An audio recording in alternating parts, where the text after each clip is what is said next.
The Dallas Stars currently lead the NHL's Central Division and are looking for big additions ahead of the March 3rd NHL trade deadline. Recently, they've been linked to Chicago Blackhawks star forward Patrick Kane.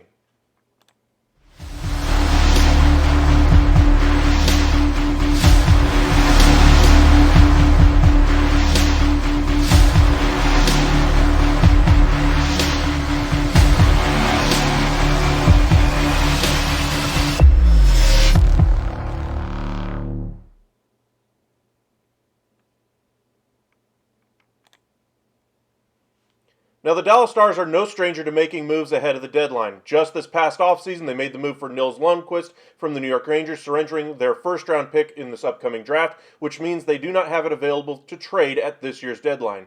GM Jim Neal has also been reticent to trade some of those first-round picks, so I find it hard to believe that he's willing to trade back-to-back first-round picks to sell out for one single season. Now, of course, the Stars really have a great chance to win this year's Stanley Cup Final. They currently sit first in the NHL Central Division, and it's a very winnable Western Conference right now. Now, of course, the Beasts of the East are going to be tougher to deal with, but they've been able to skate with them this season so far, so we'll see what they decide to do. Now, as far as Patrick Kane specifically, he certainly has heated up over the past couple of weeks, scoring 2 goals against the Dallas Stars just last week. Now, Patrick Kane does have a huge cap hit. The Stars do not have that much flexibility when it comes to salary cap room. So, one, the Blackhawks are going to have to retain at least 50% of the salary, or find another team to retain some of this salary. Maybe a 3-team deal like the O'Reilly deal that we saw to Toronto, where maybe another team picks up some of this salary to make it easier for the Stars to be able to take on a player like this. But in either event, that's going to take significant prospect capital. Now, there's a few Stars prospects that will not likely be traded here. Stankoven, you're looking at a couple others like Thomas Harley and Blumel as well. There's a couple of really good prospects that are right underneath that could be had in a deal for Patrick Kane. They could, of course, deal second-round picks, maybe even conditional picks on top of that. But as it stands right now, I do not see them trading another first-round pick, even for a player as great as Patrick Kane.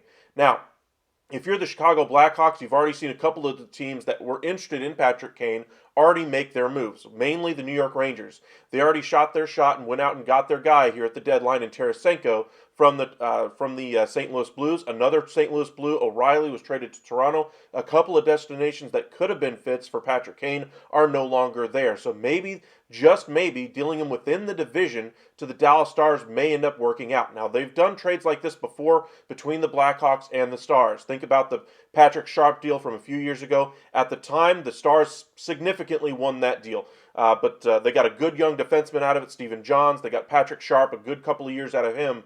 But the Blackhawks didn't really get much out of it. It was more of a salary dump on their side. But the Stars' end of the package ultimately didn't work out as well as expected because of a career-ending injury to Stephen Johns, the chronic migraines, concussions, etc. that he had to deal with. And, of course, the aging Patrick Sharp. It was just time for him to retire. So the Stars didn't necessarily get to reap the full benefit of that type of a trade. Maybe a trade like this for a guy like Patrick Kane, a star like Patrick Kane, will work out a little bit better in the Stars' favor. Maybe put them over the top in the Western Conference to make them favorites in the West to be able to make the Stanley Cup Final. Now, of course, on the East, you still got the Boston Bruins, who look like the best team in the NHL this year. You still have a very competitive team out there in Toronto, New Jersey. You also have Tampa Bay to deal with as well. The East looks very tough to get out of. So maybe a team like Dallas lets all those East teams kind of beat up on each other in the playoffs and maybe gets the last one standing at the very end. And while the East team will probably be favored, a team with Patrick Kane is no slouch. They're going to have a lot of ability with Jason Robertson, Joe Pavelski, Jamie Benz having a nice resurgent year. Rope Hintz just signed that mega extension. He's got his 24th goal, I believe, just the other night against the Vegas Golden Knights.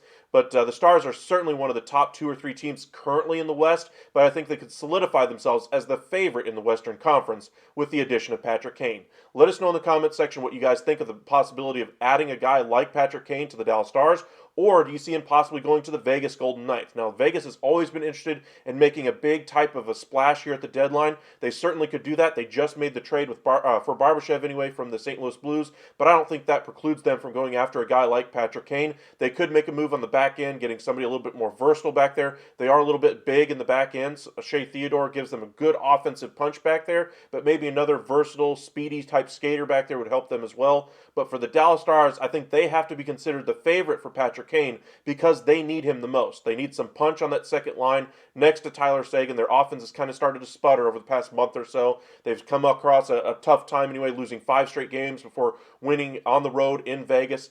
Very, very hard-fought game, kind of two of the best teams in the West, but it showed you what exactly the Stars are needing. They're missing that star player on that second line to really push them over the top. Having a team with the confidence of a Patrick Kane on it, the Stars might be unbeatable in the Western Conference should they be able to get him in. They have their goaltending locked up with Jake Ottinger. Their defense could use some depth more than anything else. They certainly are feeling a little bit of the loss of John Klingberg, but they could use some more meat back there, if you will, some more size as well. Yanni Hakanpää is the only real guy back there with any size. Ryan Suter as well. But they have a lot of smaller skaters on the back end, so they could use another depth defenseman, a number 7 type D-man. But as far as the biggest impact here at the trade deadline, that for the Dallas Stars would be Patrick Kane. Thank you guys for joining us here at The Upside. Make sure you hit that subscribe button, and we'll see you guys shortly.